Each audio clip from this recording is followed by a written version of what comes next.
khutbah pada hari ini bertajuk Memanfaatkan Usia Muda. Kaum muslimin yang dirahmati Allah sekalian, golongan muda dan belia adalah golongan yang sangat istimewa kerana memiliki kekuatan tubuh badan dan kecerdasan akal pada tahap yang terbaik.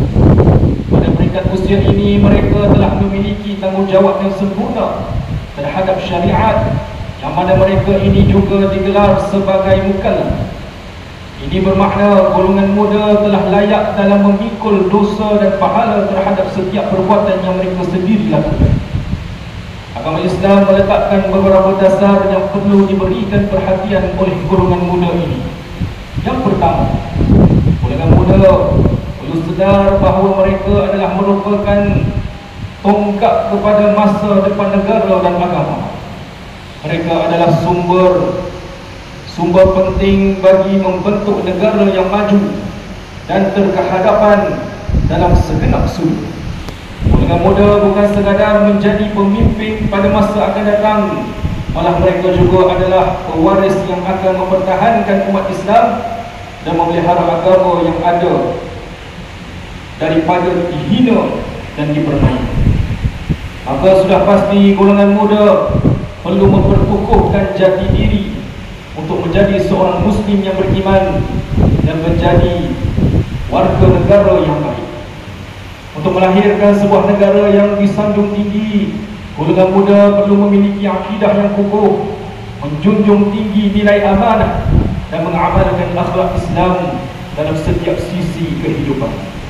Sikap ini sangat penting bagi memastikan mereka mampu membuat keputusan yang betul berdasarkan ilmu dan kebijaksanaan selaras dengan ketetapan syarak. Di dalam surah Al-Kahfi ayat 13, Allah Subhanahu wa taala berfirman, A'udzu billahi minasyaitonir rajim. Nahnu naqussu 'alaika naba'ahum bil haqq. Innahum fityatun amanu bi rabbihim wa zidnahum huda. Yang bermaksud, kami ceritakan kisah mereka kepadamu, wahai Muhammad, dengan sebenarnya. Sesungguhnya mereka itu ialah pemuda-pemuda yang beriman dengan Tuhan mereka, dan kami tambahkan mereka dengan hidayah petunjuk. Di dalam ayat ini Allah Subhanahu wa taala memuliakan pemuda-pemuda Ashabul Kahfi dan menjadikan mereka sebagai contoh teladan yang terbaik kepada seluruh manusia. Mereka adalah golongan muda yang kukuh akidahnya, dan Allah mengingatkan kedudukan mereka, mengangkat kedudukan mereka melebihkan daripada manusia yang lain, disebabkan oleh kekuatan iman yang mereka miliki pada usia muda. Hadirin yang dirahmati Allah sekalian, yang kedua, golongan muda perlu mengambil berat tentang kepentingan ilmu dan mengamalkan ilmu tersebut dalam kehidupan. Sejarah dunia telah menyaksikan bagaimana bangsa yang hebat dan berjaya di dunia ini adalah mereka yang bermula dengan semangat cintakan ilmu. Dengan menguasai ilmu, sesuatu bangsa itu mampu menguasai dunia. Dengan ilmu juga, mereka boleh melahirkan sesuatu yang beri manfaat kepada orang lain. Pada hari ini, jati diri golongan muda dilihat semakin terhakis. Cabaran hidup semasa yang semakin hebat telah menyebabkan pegangan agama golongan muda menjadi semakin longgar, dan mereka dilihat sangat cenderung kepada pemikiran dan budaya luar yang bertentangan dengan agama. Ada sebahagiannya yang meninggalkan solat fardu 5 waktu semata-mata untuk mengejar impian yang sementara. Dan ada juga yang sanggup menjual agama semata-mata untuk mendapatkan habuan dunia. Ilmu adalah alat yang menjadi penyuluh kepada kebenaran. Maka kita perlu mengembalikan kekuatan umat dengan menjadikan golongan muda sebagai golongan yang mengutamakan ilmu. Al-Imam Syafi'i rahimahullah pernah berkata, barang siapa yang menginginkan dunia, maka hendaklah dia mencarinya dengan ilmu. Dan barang siapa yang menginginkan akhirat, maka hendaklah dia mencarinya dengan ilmu. Dan barang siapa yang menginginkan kedua-duanya, yakni dunia dan akhirat, maka hendaklah dia mencarinya dengan ilmu. Yang ketiga, usia muda kita yang dibazirkan untuk perkara-perkara yang tidak berfaedah akan menjadi tanggungan yang sangat merugikan kepada diri kita sendiri.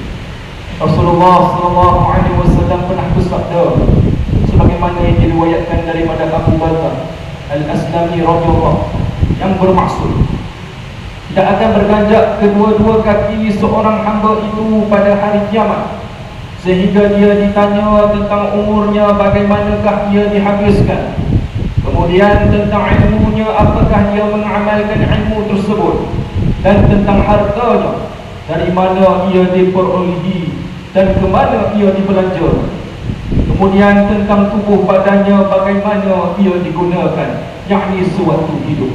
Hadis riwayat Al-Imam At-Tirmidzi. Sidang Jumaat yang dirahmati Allah sekalian, sebagai kesimpulan bagi mahfil khutbah kita pada hari ini, marilah kita mengambil peluang untuk memanfaatkan usia muda kita sebelum datangnya hari pengakhiran. Sesungguhnya tabiat dan sikap seseorang itu dibentuk berdasarkan orang-orang yang berada di sekelilingnya. Maka pilihlah rakan-rakan yang mampu untuk membentuk kehidupan kita menjadi lebih baik. Kesilapan memilih kawan boleh menjadi punca kepada seseorang itu terjerumus ke lembah kebinasaan. Memilih kawan yang baik dan yang buruk adalah umpama berdampingan dengan penjual minyak wangi dan tukang besi. Kita boleh menumpang manfaat bau yang harum daripada seorang penjual minyak wangi, dan dari sudut yang lain kita juga boleh mendapat bau yang tidak menyenangkan apabila bersama dengan seorang tukang besi. Allah Subhanahu wa taala berfirman dalam surah Az-Zukhruf ayat ke-67, A'udzu billahi minasyaitonir rajim. Al-akhillau yawma idzin ba'duhum li ba'din 'aduwwun illa al-muttaqin. Yang bermaksud, pada hari itu sahabat-sahabat karib setengahnya akan menjadi musuh kepada setengah yang lain, kecuali orang-orang yang persahabatannya berdasarkan takwa, yakni iman dan amal soleh.